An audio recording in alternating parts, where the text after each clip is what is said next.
बहुत महत्वपूर्ण बातें आप बता रहे हैं। आपने भगवान शिव का जिक्र किया, आप भी भगवान शिव के भक्त हैं, रावण भी थे, और आपने अपने इस नाटक में भी जो शिव तांडव स्रोत है, मर्यादा पुरुषोत्तम राम भी बिल्कुल शिव के भक्त। बिल्कुल, तो जो शिव तांडव स्रोत है वो आपने हिंदी में उसको किया है, वो काफी वायरल हुआ है, वो आप एक बार सुना दीजिए। बिल्कुल, क्योंकि मेरा अपना ये मानना था कि इतनी अद्भुत स्तुति है देवादिदेव महादेव की जो लिखी गई है, जिसमें उनके श्रृंगार, उनके गुण, उनका वर्णन किया गया है।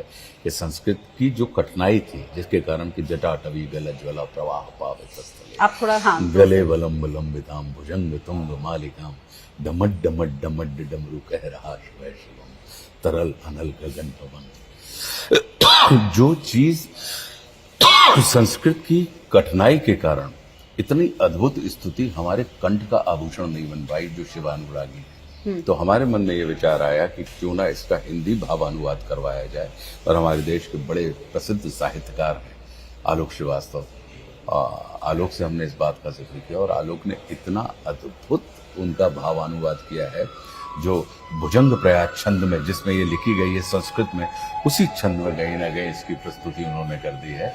कि वे लिखते हैं कि विशेष है, अशेष है, प्रशेष है, विशेष है, जो उनको जैसा धार ले वे उसके जैसा वेश है। वे नेत्र सूर्य देवता का चंद्रमा का बाल है, विलय भी वे प्रलय भी वे अकाल महाकाल हैं।